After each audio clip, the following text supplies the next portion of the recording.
Congratulations on your 29.5 BHDS Jayco Eagle HT. Taking a look at our stairs, they're strut assisted. You're gonna have two buttons on the bottom side of it to change the different lengths of your legs for different ground clearances.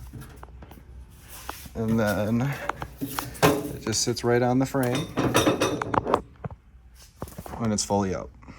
To release the screen, it's got a little lever right here. Close the door. There is no latch, it's on a friction hinge. In the first cabinet, in our under baggage compartment, we're gonna have the table that goes to the outside kitchen, which goes into the port right here, slides right in, and then you're gonna have your quick connection right underneath on the very bottom. Sorry, it's kind of dark. Try to get a little better angle right there. Has a lever for off and on. Then the 110 mini fridge gets power as soon as you plug in the coach. Next to that outside baggage compartment, we're gonna have our first tank. To the left open, to the right close. And then you're gonna have your motor for your landing gear. This comes off, and inside there, if I can get the camera, is a spot for a socket to manually override that if it electrically goes out, and the other ones will have it as well. Taking a look at our front cap, underneath it to the right side, we're gonna have our light switches. Turning those off up front, and putting them back on. All right, on the other side, looking at the other tank. This is just my tester tank. Got it open right now. The little dial is green. That's showing that it's full and feeding from this tank. I have to flip it over to read that other tank. They will go red when they're empty. Next to that tank, we're gonna have our wet bay and our battery disconnect and our auto leveling. I would auto level the coach out before I put the slides out. To do that, what you'll do is hit the top two arrows together, and that's gonna turn it on. And then you're gonna hit auto level until you get the blinking light. It's gonna take 4 or 5 minutes to do its thing. If somebody's inside it, it's gonna take a little bit longer. I already did level it out, so it's gonna level it out a little bit. Hitch height is the last spot from when you hit auto level, because theoretically what you'll do when you get to a campground is hit the up arrow, it's raising, you're gonna come up off your truck, leave from underneath the front of the cap, auto level, and then hitch height will be that spot before you hit that auto level. So when you want to go back to go ready to leave, you'll hit hitch height, and it should bring you the trailer within a close distance to hook up your hitch and leave. And then if it's ever giving me a fuss, I'll hit retract all. Just make sure nothing's in front of it or underneath it, because it's going to dive bomb, bring all those jacks up. There's also a reference sheet right underneath it. The battery disconnect will turn off everything except for the carbon monoxide detector. That always draws as a safety feature. So anything over about 3 or 4 days not connected to power, I'll take the negative off the battery just to make sure that it's not going to die. Now, in here, there's a little curly hose that comes with this. We'll find that. But this is your outside shower, hot and cold. Spray off dogs, fish, feet yourself. You got your water heater bypass come winterizing time.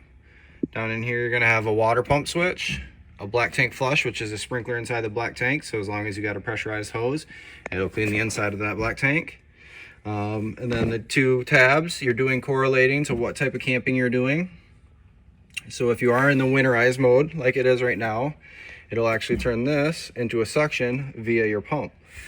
So after you bypass, drain all your water, try to get out as much water as you can out of your lines, opening the low point drains up, close the low point drains, you'll be able to flood antifreeze through the system via the pump.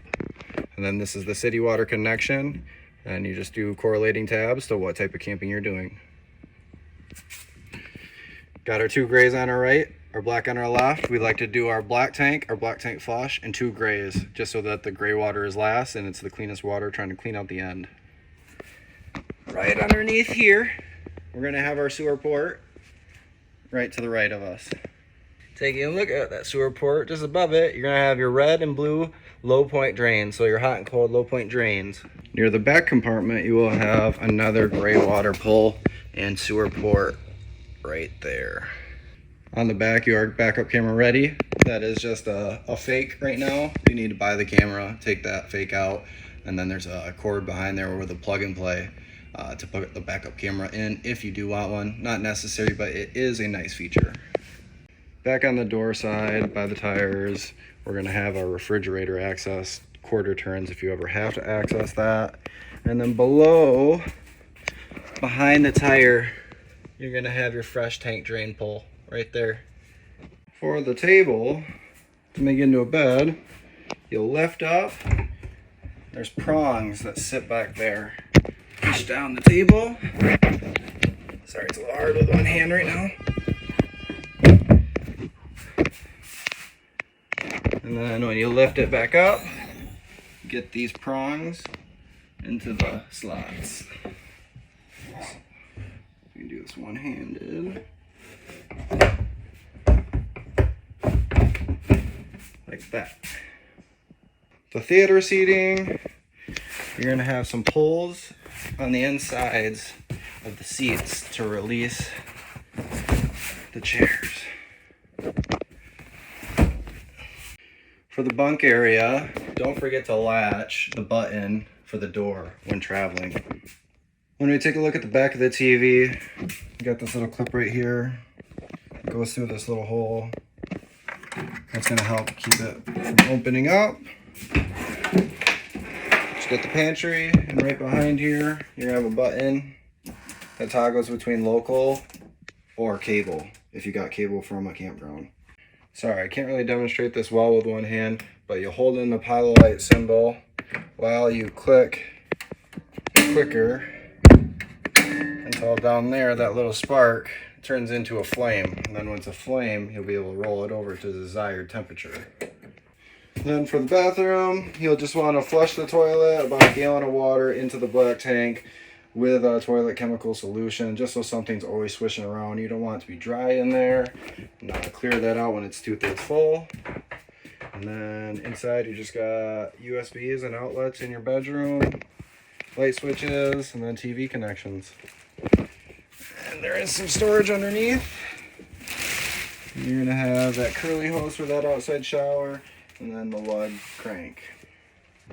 All right, to winterize our Eagles, the first thing we're gonna do is go to the other side, go to the door side, behind the tires. You're gonna have your fresh tank drain your fresh tank. After you drain that fresh tank, you're gonna go inside, go to all your sources of water, toilet, shower, sink, outside shower, open the hot and cold lines, try to drain out any of the water that's in those lines still. After you do that, you're gonna turn on the water pump, do the same thing, try to push out any of the water that's in those lines.